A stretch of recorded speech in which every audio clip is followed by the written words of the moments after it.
Sir, मैं ये कहना चाह रहा था कि सीताराम, आपके माध्यम से सीताराम येचुरी जी भी कह रहे हैं, उन्होंने भी धर्मशास्त्रों को पढ़ा है, लेकिन भारत की प्रणाली है कि हमारे यहाँ दर्शन में न्याय, वैशेषिक, योग, सांख्य, उत्तर मीमांसा और पूर्व मीमांसा, और इनसे असहमति रखते हुए भी बौद्ध, जैन और चार्वाक दर्शन, सबको हमने स्थान दिया है, क्योंकि हम हर विचार को मान्यता प्रदान करते हैं। हम उस संस्कारों में पढ़े हैं जिसमें संघ की शाखा में जाते हुए भी हमने सुबह के प्रातः स्मरण में महात्मा गांधी को इस देश का पूज्य माना है, और वही इस देश में पूजनीय है। हम इस बात से इनकार नहीं करते कि देश को बनाने में देश के प्रधानमंत्रियों ने योगदान दिया है, लेकिन मैं इस पर्चा जिन्होंने ये बांटा है उनके माध्यम से कहना चाहता हूं कि भारत के प्रथम प्रधानमंत्री से और भारत के वर्तमान प्रधानमंत्री तक सबने देश की एकता के लिए काम किया है, और देश की एकता को तोड़ने वाली अगर कोई कल्चरल इवनिंग होगी तो प्रशासन को उसमें हस्तक्षेप करने का अधिकार है। प्रशासन ने कानून का काम किया है। और मैं यही भी कहना चाहता हूं, सीताराम येचुरी जी, आप मुझसे पूछ रहे हैं पर्चा कहां बटा है, वहां पर तो ये पोस्टर भी लगा है। और पोस्टर क्या लगा था? ये पोस्टर लगा था, और नाम भी पढ़ो, against the Brahmanical collective consciousness, against the judicial killing of Afzal Guru and मकबूल भट्ट।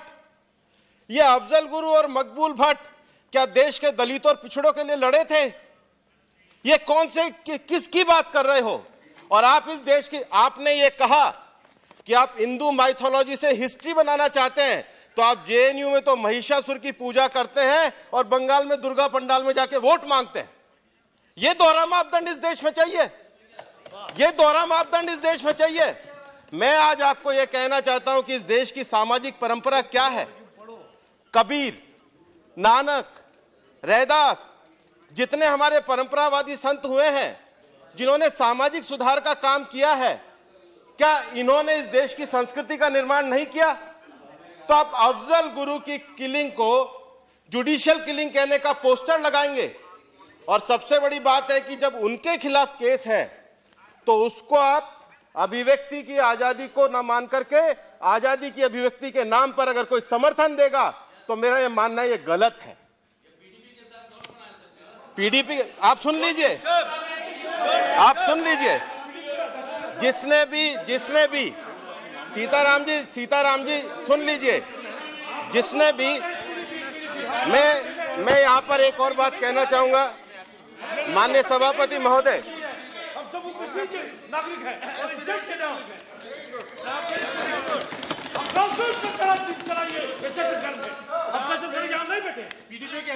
माननीय सभापति महोदय, देश के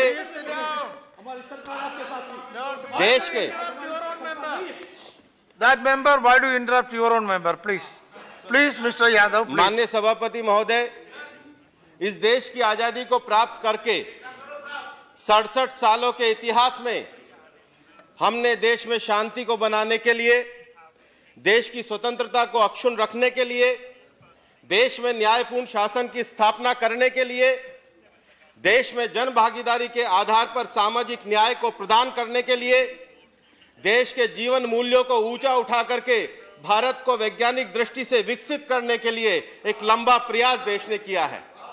लेकिन विश्वविद्यालयों में जहां पर देश के आने वाले भविष्य की पीढ़ी पैदा होती है, वहां पर आप हिंदुस्तान को तोड़ने वाले बीज को रोपने नहीं दे सकते।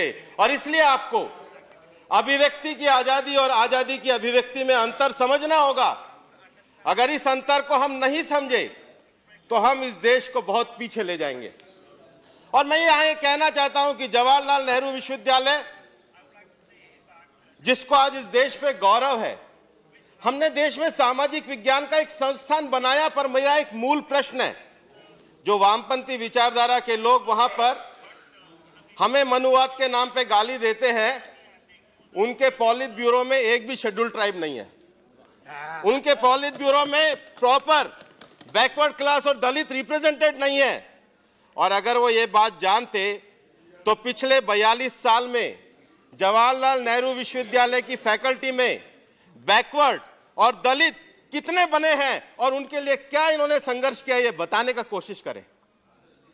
ये बताने की कोशिश करें कि जो सामाजिक जो सामाजिक संस्थान देश के गांव और गरीबों को सामाजिक सोशल साइंस के माध्यम से जोड़ने का काम कर रहा था, उसमें कितने बैकवर्ड हैं, उसमें कितने दलित हैं, उसमें कितने शोध पत्र तैयार हुए हैं, उसमें जो सब्सिडाइज है उसमें किस प्रकार से देश की पॉलिसी को निर्माण बनाने के लिए काम किया है।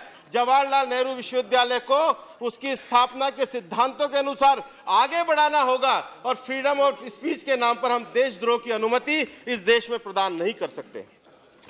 और मैं ये कहना चाहूंगा कि जवाहरलाल नेहरू विश्वविद्यालय में कम से कम श्री सीताराम येचुरी जी, मैं माननीय सभापति जी के माध्यम से आपको कहना चाहूंगा कि आपके व्याख्यान से तो एसएफआई के बच्चे अच्छे हैं, क्योंकि मैं एसएफआई का पत्र, अब आप कह रहे हो किसका पत्र है, जवाहरलाल नेहरू विश्वविद्यालय में एसएफआई ने एक प्रोटेस्ट लेटर निकाला और आपकी पार्टी का 11 फरवरी 2016 का।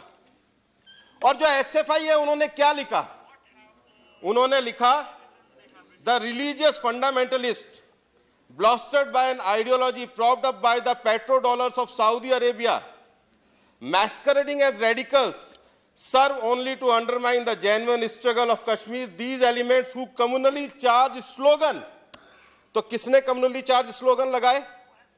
जब आपकी स्टूडेंट यूनियन कह रही है कि वहां कम्युनली चार्ज स्लोगन लगे, तो आप बताइए कौन सऊदी अरब के पेट्रोडॉलर से और कौन ये मुस्लिम मानसिकता से वहां स्लोगन लगा रहा था? और जब आपकी स्टूडेंट यूनियन कह रही है और सरकार अगर उसके आधार पर अगर कार्रवाई कर रही है, तो आप उसका विरोध कर रहे हैं, आप उसको अभिव्यक्ति की आजादी बता रहे हैं, आप देश तोड़ने को अभिव्यक्ति की आजादी बताएंगे? कैसे ये कैसे सेडिशन है? इसलिए मैं आपको कह रहा हूं, आप अब सुनिए, ये आपकी स्टूडेंट यूनियन ने उसके लिए लिखा है और यही कारण है कि जवाहरलाल मोदी जी, मैं समय लेना चाहता हूं 12 बजे के बाद, क्योंकि मुझे विषय पूरे करने पड़ेंगे, मुझे विषय पूरे करने पड़ेंगे मुझे। और इसलिए मैं ये कहना चाहूंगा कि जवाहरलाल नेहरू विश्वविद्यालय में जो सरकार ने कार्य किया है, सरकार ने तो जवाहरलाल नेहरू विश्वविद्यालय की गरिमा को कायम करते हुए कार्य किया है।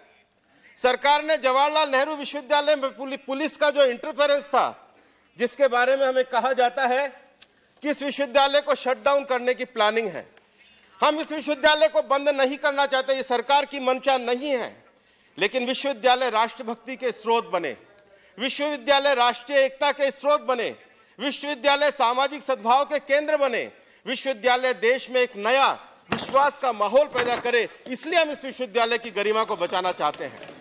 और इस गरिमा को बचाने के लिए मैं ये कहना चाहूंगा कांग्रेस के मित्रों से भी कि कम से कम आप तो जिसको समर्थन करने गए थे, आपको तो यह तय करना चाहिए था कि जिन्होंने कार्यक्रम किया था, उन्होंने कार्यक्रम क्या पंडित जवाहरलाल नेहरू की राष्ट्रीय एकता के विषय को दर्शाने के लिए किया था?